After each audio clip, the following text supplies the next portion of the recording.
Hey everyone, and welcome in to another episode of the Tim and Jim Show. I'm Tim Sohn here, hanging out in Pennsylvania with Sohn Social Media Solutions, and over there is my trusty co-host and good friend, Mr. Jim Fuhs. How's it going over there? It's doing good, Tim. How you doing? I'm doing great. I'm Yeah, doing great. I'll give you my quick sports uptake. Washington Commanders won on Sunday, so I'm very excited. They're actually have a winning record. My former college quarterback Taylor Heineke is the starting quarterback, so it's exciting to see someone from your college succeed at the pro level. So we play the Falcons this week in Washington, so it should be interesting. And oh, good to see Justin Arndt. Make sure guys go back and watch the episode we had with him, learning about drones. That was a lot of fun. And so, Justin, thanks for stopping by. Yeah, and if you go to timandjim.live, you can subscribe to our YouTube channel and check out that episode and all of our other episodes. Yes. So, Tim, it's Yes. Thanksgiving Eve. Are you ready? It is. I'm ready. I'm going to my wife Joy, her parents' house about 45 minutes from here to celebrate, and over to my parents on Sunday. What are you doing, Jim? We're going to be here, and then Friday afternoon, we're going to head out to South Carolina for a good friend's daughter's wedding. So, the kids are growing up, and I'm at that other end of the kids spectrum where you guys are still they're young and you got to feed them every day. We're beyond that. Yes, feeding is important. Nourishment is definitely important. But I'm excited for today's show. I'm excited for today's guest for sure. Are you excited, Jim? I am. I am. Let's get started. Let's see what Dorothy Ann's going to share with us today. Well, first of all, too bad there wasn't some kind of service where we could just, punch it in and whatever the kid will eat, that it will magically appear at the doorstop because we have a picky kid in the house. So I love that idea. Yes. So thanks for having me on the show, Tim and Jim. Absolute pleasure to be back here again. And who am I? Well, I am a wife, a mom, a child of God, an aunt, a daughter, and I just really love giving people platforms. I have two shows that I do as well: Monday nights with Unstoppable Overcomers, and Wednesday nights with the Power Half Hour. I'm also an author, and that's why what I'm here today to share. The 5 tips that I've learned to basically overcome and have my best life, and the new book that just came out was the Overcomer Playbook, which, as you can see, our family loves football and Nice. grew up Steelers fans. So if you're not a Steelers fans, I don't want to hear anything negative. So we have And two sports fans on the show here, at least. well, there we go, right? And so, no, I just teasing because my husband is a Tom Brady fan, and so who does not play for the Steelers. So I've had to learn to appreciate Tom in our house. So I thought, what better way, and when I talk to my business partner, Kimberly, is always in,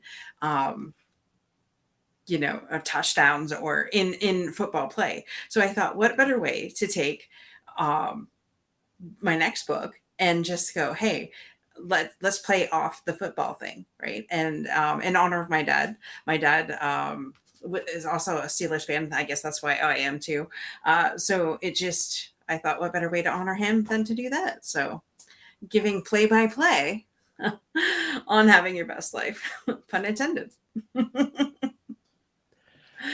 So yeah.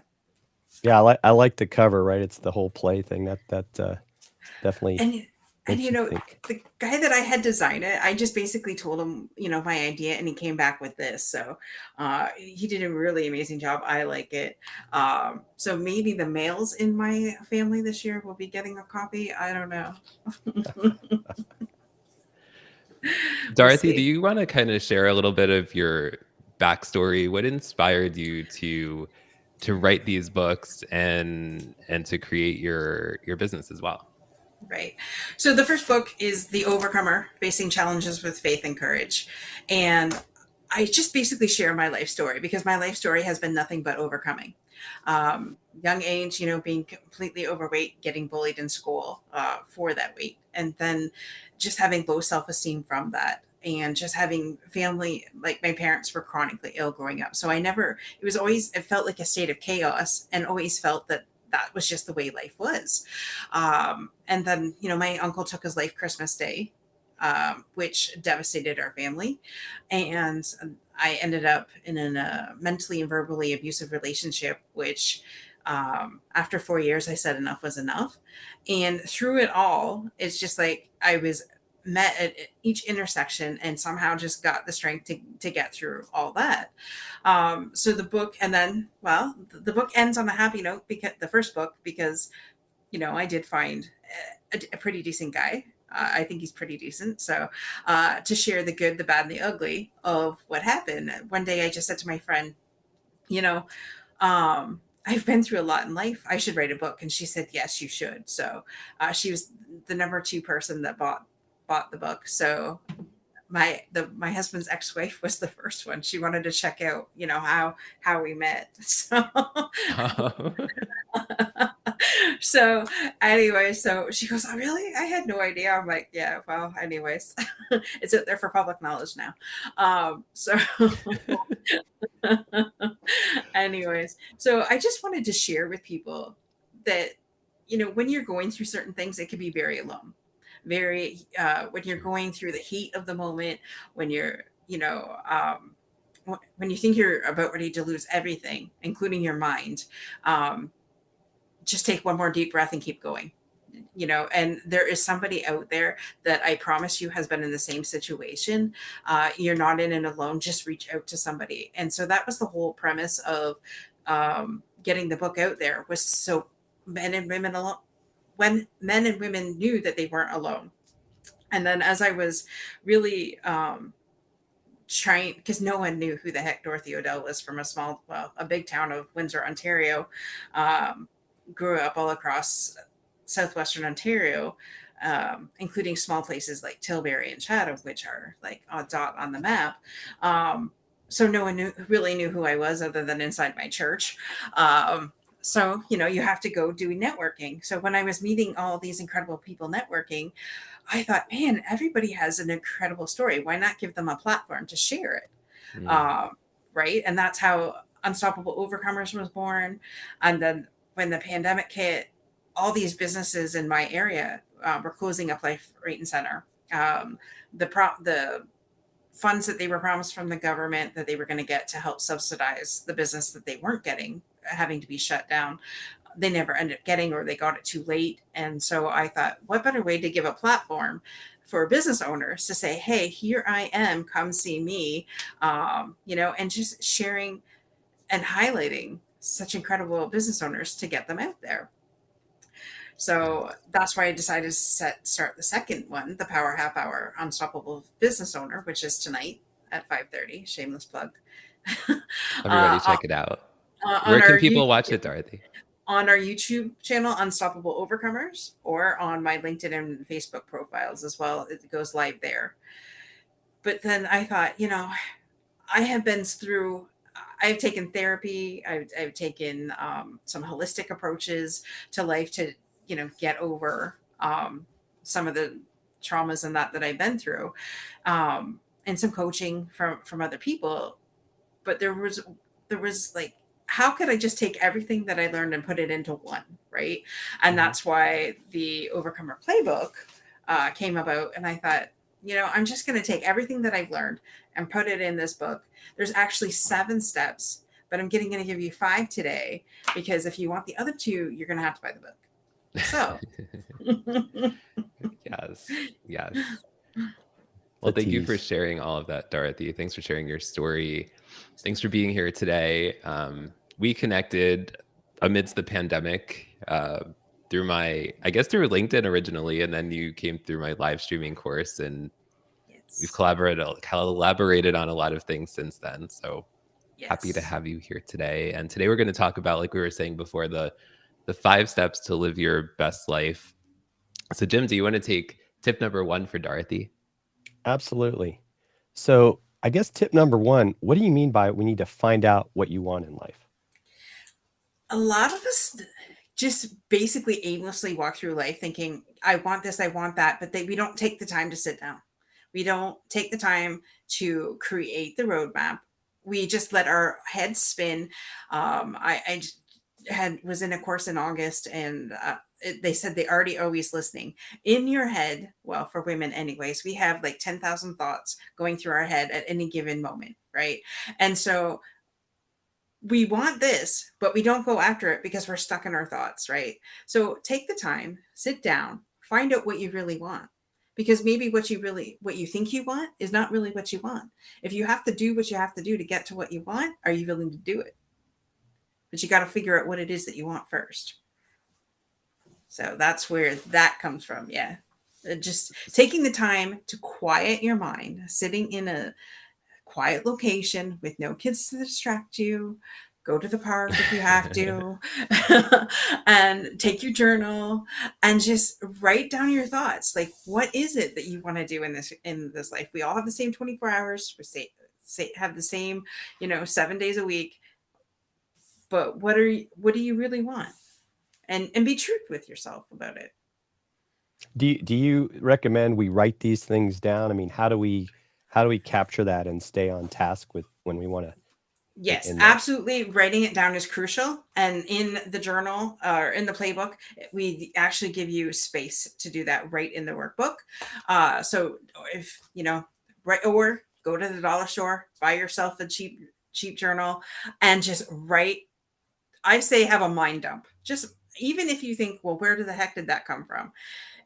I don't know about you, but my gut is or intuition, as people like to call it, is very powerful. So, um, whatever comes up into your head is just write it down and don't second guess it. Just keep writing it down. So, yeah, you could verbally say it, but it has more power if you say it and then write it down, in my opinion, and from what I've learned as well. Hey, Kate. Definitely. Hey, Katie, and thank you everyone who's tuning in. Katie and Justin and all of you who tune in live or on the replay. We appreciate you being here. And I guess also what you want in life might change over time also, right? But if you Yes. write it down at that moment, but then over time it might evolve also, right? Exactly. So what I used to do back, oh my gosh, and I did this 20 years ago and didn't even realize I did it. I didn't call it a dream board back then, but I wrote things down, and then I went back like 5, 10 years later and thought, okay, I've done that. I've done this. I've done this. I'm not saying it has to be goals. I'm a firm believer that what I want to do today, yes, can change a year from now or even 6 months from now. But if we don't have a starting place, you're never going to get to the end place, right? And a lot of people Right. just walk aimlessly through life and have no clue what they want, and they just allow life to pass them by. You know, I look at my grandmother; she'll be 90 in March if she lives that long, and you know, again, just somebody for the last 30 years has just basically sat there watching the school kids get off the bus each day. I'm like, I'm not sure how that for me, that's not living my best life. Maybe that's her living her best life. And if that's what she wanted, that's great. But if we don't have a starting point to where we want to go, then life is just gonna, you're gonna wake up 30 years later and think, oh my God, I'm still in the same place I was before. Which to me is truly devastating, in my opinion. But that's just me. Right. Right. Yeah, I would agree with you. I think that's one of the challenges we run into, and we were talking a little bit about the show. I mean, even in families, we can all have a different mindset, right? Like you're one of these people like I feel like, what how am I reaching my goals? How can I keep improving? How can I live my best life? Mhm. Right? Where we have other people that kind of at some point they just think, I'm stuck where I'm at, and they get more into, they get into the rut, right? And they don't think, hey, there's other things I could be doing. They get overwhelmed, and it's unfortunate, and that's where, it's good to have a good support system and surround yourself with people that are going to lift you up, not drag you down. Absolutely. I'm glad that you said that because honestly, I was the one that, I can do everything by myself. I don't need you. Because if I ask for help, number one, you're going to want something different from me afterwards. And number two, I would have to train you. Right. That is how I grew up. And that was the mentality that was in my house. And so for decades, I'm like, I'm not asking for help because I'll just do it myself. I'll figure it out. Well, it's been I'm going to be honest, the last 3 years that I've changed that. And my life has gotten a lot better with a team around me instead of just me, doing it myself and having that mentality that no, I have to do it all. And that's how come I burnt out so many times in the past because I was the only one doing it. And, you know, being a certified people pleaser a majority of my life, I never wanted to tick anybody off, so I just did it. Um, and that's why I was just like, you know what, forget it, enough of this. Do For you sure. think too, is that more I sometimes feel, and I've heard this before, like that is more of a like females tend to be that way, right? Yeah. They wanna be people pleasers, they don't wanna ask for help because it makes them, I guess maybe appear weak, but I think guys sometimes have that problem too, as far as not wanting to ask for help, and I think, it's okay, right? We're not all perfect, we don't all know the answers, so I think it's definitely a challenge, it's something we have to be able to I mean, even in expanding a business, right? When when do you realize, like, "I gotta have other people help me?" You gotta build that trust to scale your business or you're gonna get overwhelmed. Absolutely. That was my biggest hurdle when I decided to bring Kimberly on board with me to help get the shows to the next level. I actually had other people say to me, why would you can do it yourself. Um, and there was a lot of times that I honestly, and I've had this conversation with her, so it's nothing that I haven't had talked with her before. I didn't trust her is what it boiled down to. But more importantly, I couldn't trust myself to allow her to come in.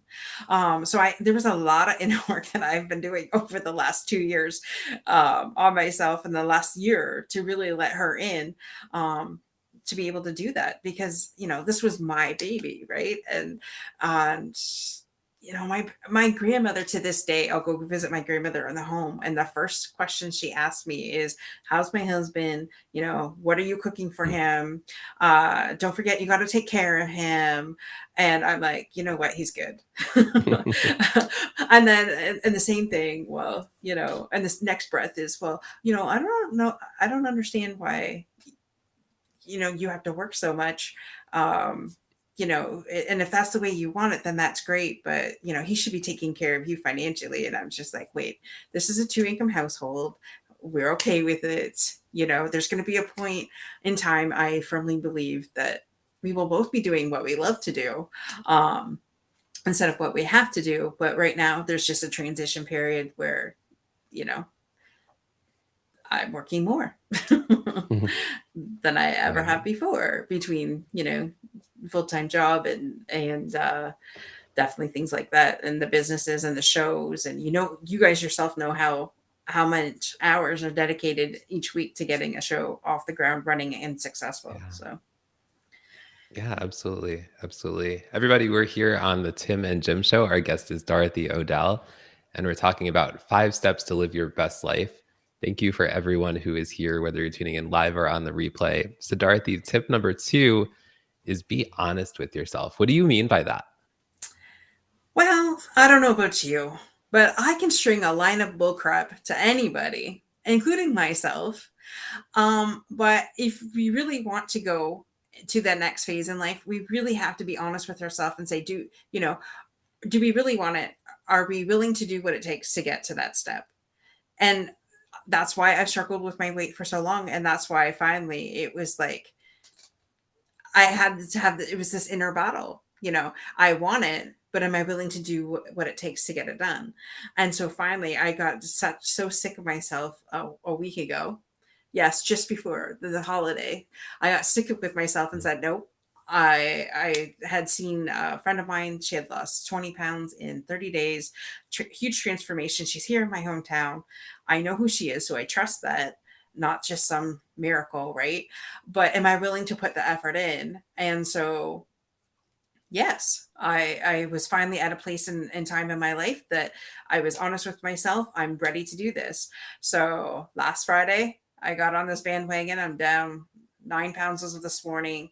I'm not going to say it's been easy because, there's a lot of intermittent fasting and I had to cut everything out except for vegetables and lean protein. And as I'm still cooking French fries for my son, and I'm still cooking, my husband wanted to that weekend make pierogies. Like, seriously? So I did that and I didn't even cheat. And it was just like, I had to be honest with myself. Am I ready to do this? Because I was so, like, I've seen my parents and the health scares they've had. Like, my dad died last year of cancer. And so heart and stroke is on both sides of my family. I had this conversation just before I got on this show. Somebody said they're going to live to be 150. I said, well, I know longevity is not in my family. I come in like a hurricane, completely change everybody's life, and then I'm out. Like, I know that could be my reality, and I'm okay with that. I live my life each day so that I know that if today was my last day, I'm okay with it. So, I gave it my all. I gave it my 100%. And so just being honest with myself about everything that I do. So, yeah. Thanks for sharing, Dorothy. Jim, have you had any situations recently, or maybe not recently, where you had to be honest with yourself to maybe overcome something? Kind of a broad question. Yeah. Well, I mean, it's been a while, but going through a divorce, you have to overcome a lot. There's a lot of things that change. It's pretty dramatic. Well, dramatic. I don't know. That's probably one way to put it, but so much that goes on, especially when kids are involved. And I mean, not something we usually go into in life. When we go into marriage, we don't think that it's going to end. And so yeah, I would say for me, it's been one of the bigger challenges that I had. Yeah. Yeah. So Dorothy, tip number 3. Or Jim, do you want to take tip number 3? Sure. So what do you mean by limiting beliefs as a tip? Is that something that we have that we need to overcome? Getting over your limiting beliefs. So you have this goal now. You've wrote down your goal on what you want to do, but what is stopping you from even attempting it? So there is a belief there that you're thinking, I'm not good enough. I'm not smart enough. I don't have the resources. I'm ugly. I don't know, whatever your thing is. Or like my biggest goal is I'm going to be the next Oprah Winfrey, my version of Oprah Winfrey. But I can sit back and I can say, wait a minute, but I'm overweight. No one wants to watch my show. I don't come from a background where there's money. I don't have connections to Hollywood yet. But that's not stopping me from going on. But the limiting belief is, well, I don't have those connections. I am, I'm not pretty enough, or I'm not. Those are the beliefs that could hold somebody back. So for anybody else, like when you were going through your divorce, well, so you had to have had some kind of living belief that was attached to that, thinking maybe that she didn't love you anymore, or whatever the case may be. But some kind of belief. We all have beliefs that hold us back, and some of us, we don't even realize that that's what it is. But if you take the time to dig into them, again, get out your journal. We give you time in the workbook to do that, time and space. Just write down the first thing that comes to your mind, what that is. I want to do this. I want to go to the Super Bowl, but what is stopping me from go? What belief do I think is gonna so that I can't be there? Does that make sense? Yeah, definitely. Good. I mean, we all have limiting beliefs. We all do. I mean, would you say it relates to imposter syndrome? Is that limiting beliefs in a way? That could definitely be a part of it. So I had a guy on my show who is actually coaches, I want to say Muhammad Ali. I probably get the name wrong. Anyways, I'll have to go back to that episode and go check it out. And I asked him, what is the number one thing that you would say that you've had to overcome? And he says each morning he has to overcome the belief that he can't do it. And even though he's reached a pinnacle of success, like when you are training heavyweight champions, you know, you've reached, most of us would think that you've reached true success at that point, right? But each day he wakes up and he still has those beliefs that he has to work through, right? And so it doesn't matter at what level of success you are at, you're still going to have it. You got to get through that to get to the next level. So it's like we're constantly going like this, um, because that's what we have to do to get past to the next step. Definitely. Definitely. And thank you everyone who is here. We have some new people who are tuning in. Katie Simpson is here from the UK. And Gail is here. Hello, Gail. Thank you everyone who's here. Let us know if you have any questions for Dorothy. It's great to have you all here. And Gail's from my hometown too. Oh, is she? Yeah. Have you met her in person? Not yet. We keep saying we need to, and we just haven't. Our schedules have been completely crazy. Pandemic hit. We couldn't even leave our houses. And now that the pandemic is now it's a respiratory virus. But anyways, we won't go there. Right. Yes. Maybe a good solution for that would be some self-care, maybe. Self-care. Yes. So yes, and this is one thing that I've talked heavily on in the last 2 years on my platform is because for me, I didn't have any, to be quite honest, up until my dad hit his cancer the first time. Team Windsor. Yes, we do need coffee soon. Sorry, I looked at the comments and I shouldn't have.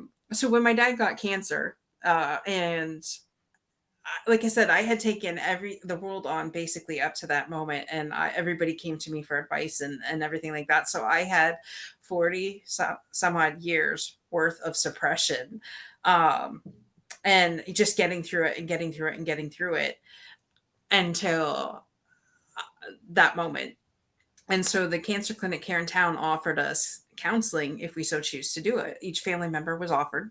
So I decided, okay, I'm going to go do this. Like I can't do this one alone. And I'm planning a wedding at the same time.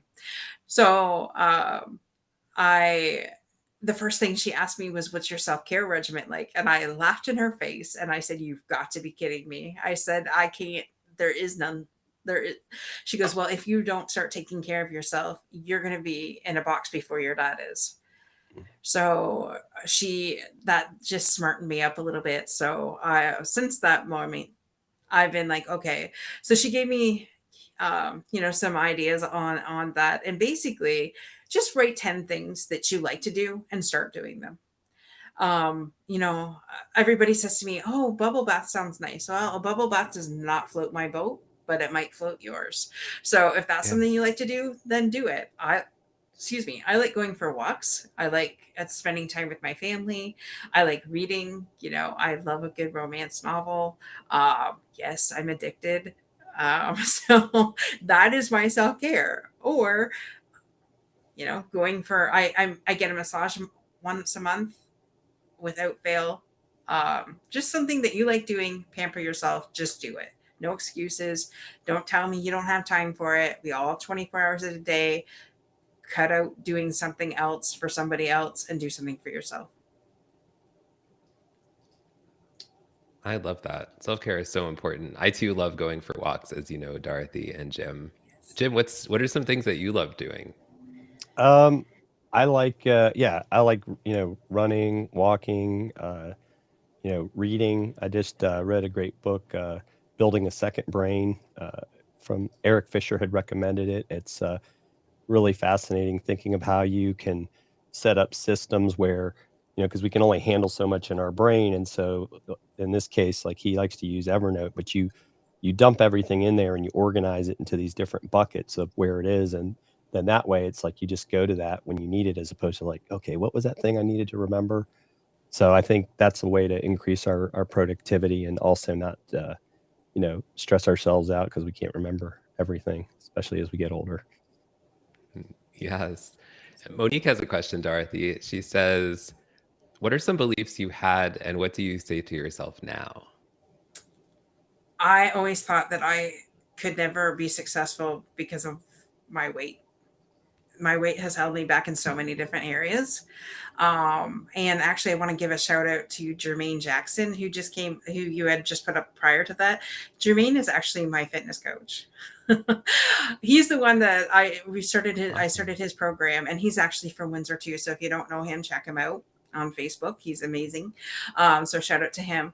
But anyways, yeah, I thought for, I felt very small. I've always felt small, meaning that, I would stand in the corner. No one wants to talk to me. Basically is what the belief I had, and what I was taught, the self-doubt I was talking about. But now it's just like, oh, no, no, no, no. It doesn't, your size does not define who you are.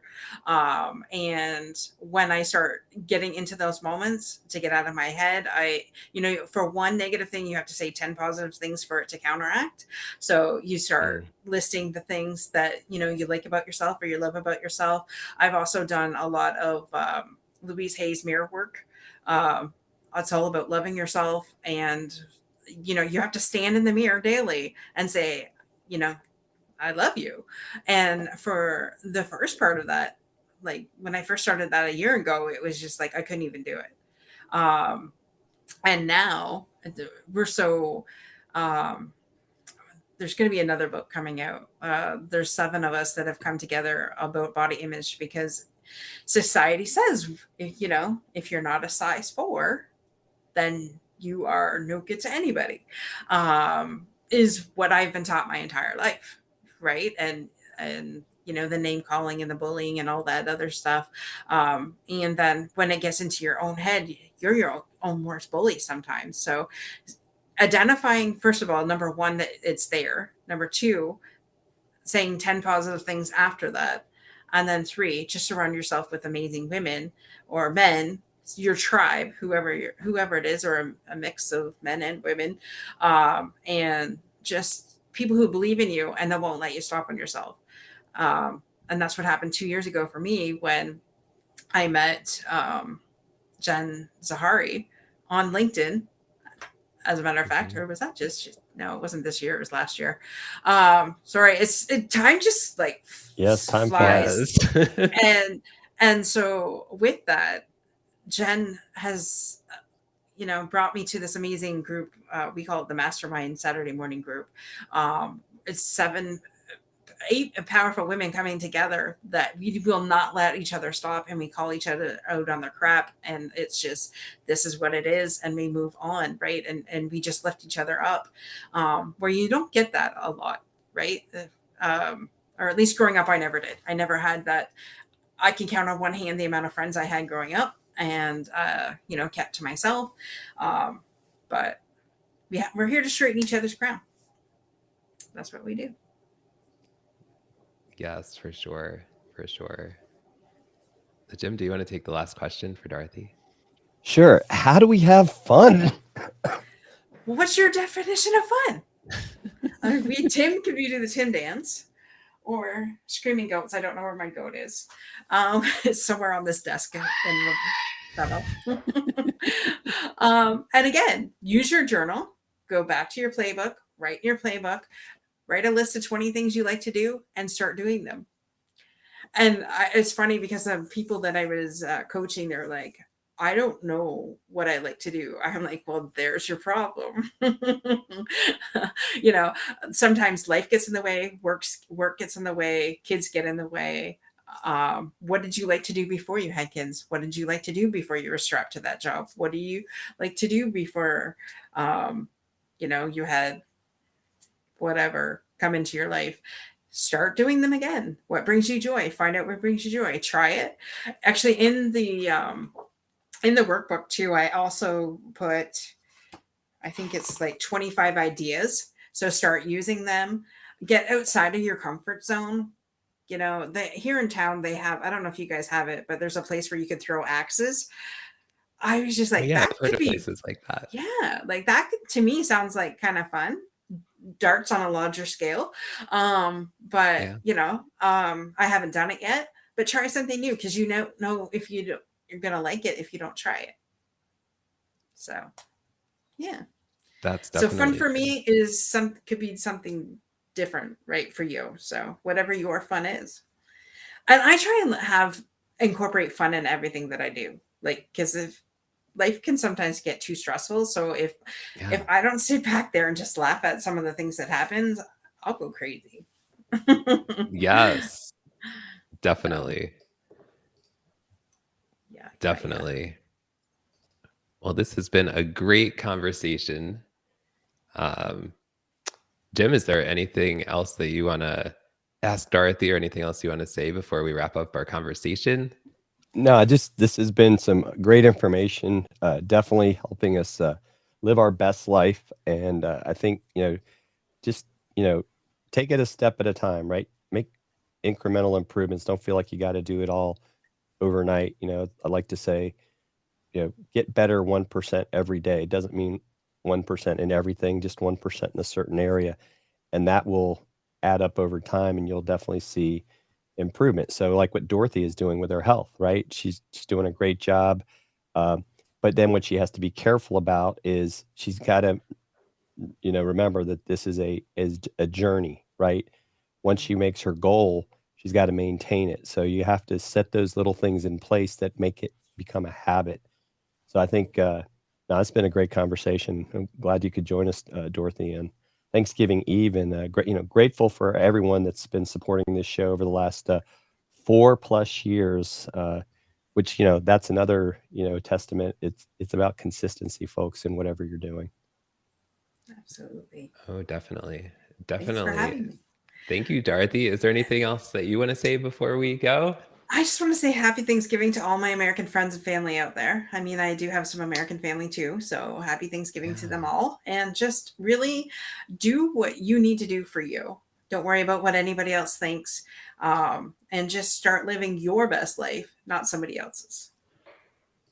That's what I I gotta love say. that. I love that. And I thought maybe before we go, we could each say what we're thankful for. So, Jim Fuhs, who or what are you thankful for? I'm thankful for you, Tim. I'm thankful for Chris Stone, and I'm thankful for my wife Karen, my kids, my parents, my siblings, and thankful also for everyone that supports us on this show, and thankful to be alive, and looking forward to a great rest of the year, and excited for 2023. Yeah, me too. What about you, Dorothy? Well, I'm grateful for my I was gonna say real family, but I was gonna say my LinkedIn family too, which Yeah. includes and all of you, the friendships that I've made over the years. Definitely my business partner Kimberly. Um, just really thankful that I didn't say no to some training that I had got back in August, which has helped transform not only my marriage but the rest of my life as well. So just thankful for allowing myself the opportunity to do that and to say yes to me. um that may sound selfish, but that's the way it is. And I'm just thankful that each day I get to wake up and be incredible support systems for everybody, and to have that given back to me daily. So yeah. Awesome. Thanks for sharing. And I'm thankful for my wife, Joy, and our kiddos, Megan and Caitlin, and everyone who shows up here. Grateful for you, Jim, for your friendship and co hostness, and Dorothy, and everyone who shows up here every week, as well as my co host over on Showing Up Perspectives on Cancer, and everybody who shows up over there. But bump. And yeah, uh, all my friends and family, and LinkedIn family, and just all the people, all the supportive people in my life. Yeah. So thanks, everyone. Thanks, Jim. Thanks, Dorothy. This has been a great show. It has. Thank you. And thanks, everyone, for showing up to another episode of the Tim and Jim Show. And we'll see you next week. Bye, everybody.